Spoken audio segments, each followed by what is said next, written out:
বাংলাদেশের সেনানিবাস অর্থাৎ ক্যান্টনমেন্টে কি অতৃপ্ত আত্মা ঘুরে বেড়াচ্ছে?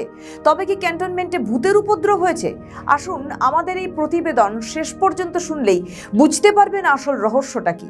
তাই আপনাদের কাছে অনুরোধ, প্রতিবেদনটি শেষ পর্যন্ত দেখুন। অতৃপ্ত আত্মা অর্থাৎ তাৎক্ষণিক অর্থে ভূত বা ভৌতিক জিনিস বলতে যা বোঝায়, এক্ষেত্রে তেমনটি নয়। বাংলাদেশের ক্যান্টনমেন্টের এক অস্থির পরিস্থিতি তৈরি হয়েছে। বাংলাদেশে সাম্প্রতিক রাজনৈতিক পরিস্থিতি ক্রমেই জটিল হয়ে উঠছে। আমাদের নতুন পেজ সাবস্ক্রাইব করুন আরও বাংলাদেশের খবর পেতে। বিএনপি সরকার ক্ষমতায় এসেছে প্রায় 2 মাস হতে চলেছে, কিন্তু এর মধ্যেই তারেক রহমান সরকার তাদের নির্বাচনী প্রতিশ্রুতির বেশ কয়েকটি বিষয়ে কাজ শুরু করে দিয়েছে। তবে সব বিষয়ে যে তারা সফল হয়েছে তা বলা যাবে না। যেমন বাংলাদেশ সেনাবাহিনীর মধ্যে অসন্তোষ মেটানো। তারেক রহমান সরকার যে নতুন পদক্ষেপ নিয়েছে তাতে সেনাবাহিনীর ক্ষোভ আরও বৃদ্ধি পেয়েছে বলে মনে করা হচ্ছে। ইতিমধ্যেই 2 সিনিয়র অবসরপ্রাপ্ত সেনা কর্মকর্তার গ্রেফতারি এবং ইউনূসের আমলে 24 জন সেনা কর্মকর্তার বিরুদ্ধে আইসিটিতে চলমান মামলা নিয়ে বিএনপি সরকারের ভূমিকা প্রশ্নবিদ্ধ হতে শুরু করেছে। জানা যাচ্ছে নিয়ে বাংলাদেশ সেনাবাহিনীর মধ্যে ক্ষোভ পুঞ্জীভূত হতে শুরু করেছে। বিশেষ করে এই ঘটনাগুলোকে কেন্দ্র করে ক্যান্টনমেন্টগুলিতে অসন্তোষের ইঙ্গিত দিচ্ছে বলে বিভিন্ন মহলের আলোচনা চলছে। এর মধ্যেই ঢাকা ক্যান্টনমেন্টের ভেতর লিফলেট বিতরণের খবর সামনে আসছে, ফলে এই পরিস্থিতিকে আরও স্পর্শকাতর করে তুলেছে বলেই মনে করা হচ্ছে। 2026 সালের মার্চ মাসের শেষ দিকে বাংলাদেশের কুখ্যাত 111 সময়কালের প্রভাবশালী 2 অবসরপ্রাপ্ত সেনা কর্মকর্তাকে গ্রেফতার করেছে ঢাকা মহানগর গোয়েন্দা পুলিশ। এরা হলেন অবসরপ্রাপ্ত লেফটেন্যান্ট জেনারেল মাসুদ উদ্দিন চৌধুরী, যাকে গ্রেফতার করা হয়েছিল গত 23শে মার্চ, এবং অবসরপ্রাপ্ত লেফটেন্যান্ট জেনারেল মামুন খালেদকে গ্রেফতার করা হয়েছিল গত শুক্রবার।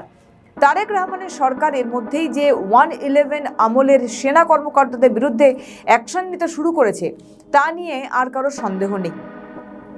পাশাপাশি তারা ইউনূস সরকারের আমলে বাংলাদেশ সেনার বর্তমান এবং প্রাক্তন কর্মকর্তাদের মিলিয়ে যে 24 জনের বিরুদ্ধে আন্তর্জাতিক অপরাধ ট্রাইব্যুনালে হাজির করা হয়েছিল, তাদের বিরুদ্ধে যে বিচার প্রক্রিয়া চলমান তা নিয়েও কোনো উচ্চবাচ্য করছেন না।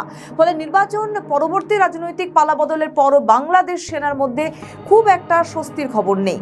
ফলে জুনিয়র সেনা কর্তাদের মধ্যেও একটা ক্ষোভের সঞ্চার হয়েছে। জানা গিয়েছে বাংলাদেশ সেনার জুনিয়র কর্তাদের মধ্যে যারা মেধাবী, তাদের রাজনৈতিকভাবে হয়রানি এখনো বন্ধ হয়নি। ইউনূসের জামানায় যারা রাজনৈতিক উদ্দেশ্যে কাজ করেননি তাদের বিরুদ্ধে ব্যবস্থা নেওয়া হয়েছে। নির্বাচিত সরকার আসার পরও এটা নিয়ে কোনো সিদ্ধান্ত নেওয়া হয়নি, আর এতেই ক্ষোভের সঞ্চার হয়েছে বাংলাদেশ সেনাবাহিনীর মধ্যে। এরই প্রতিবাদে ঢাকা সহ কয়েকটি ক্যান্টনমেন্টে লিফলেট বিলি করা হয়েছে সেনা সদস্য এবং আধিকারিকদের বিরুদ্ধে। নিয়ে সরাসরি সেনাবাহিনী কোনো মন্তব্য না করলেও ভিতরে ভিতরে যথেষ্টই উত্তেজনা রয়েছে।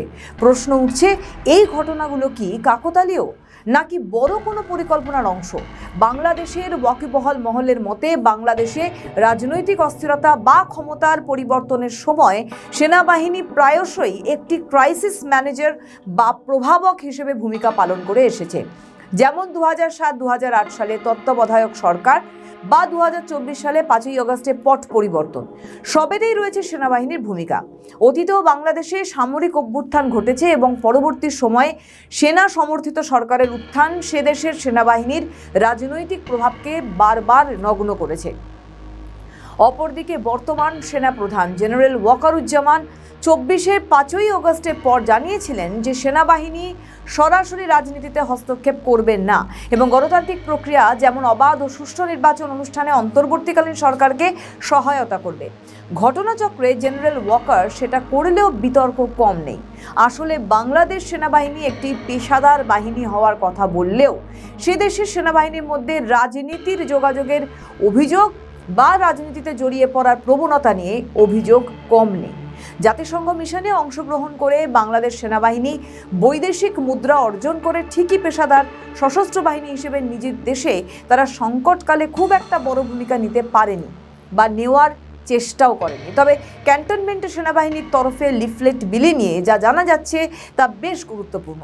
বাংলাদেশের সাবেক প্রধান উপদেষ্টা মোহাম্মদ ইউনূস জাপান সফরে থাকাকালীনই এই লিফলেট বিলি করা হয়েছে। ইউনূস এখনও বাংলাদেশের রাষ্ট্রপতি হতে চান। ওয়াকিবহাল মহলের অনেকেই মনে করছেন এখনও সেনাবাহিনীর মধ্যে অস্থিরতা তৈরি করতে চাইছেন মোহাম্মদ ইউনূস। এটাও কি তারই অঙ্গ? আমাদের ভিডিও ভালো লাগলে লাইক ও শেয়ার করুন, কমেন্ট সেকশনে আপনাদের মতামত জানান। আরও ভিডিও পেতে আমাদের চ্যানেলটিকে সাবস্ক্রাইব করুন এবং প্রতি মুহূর্তে খবরের আপডেট পেতে প্রেস করুন বেল আইকন।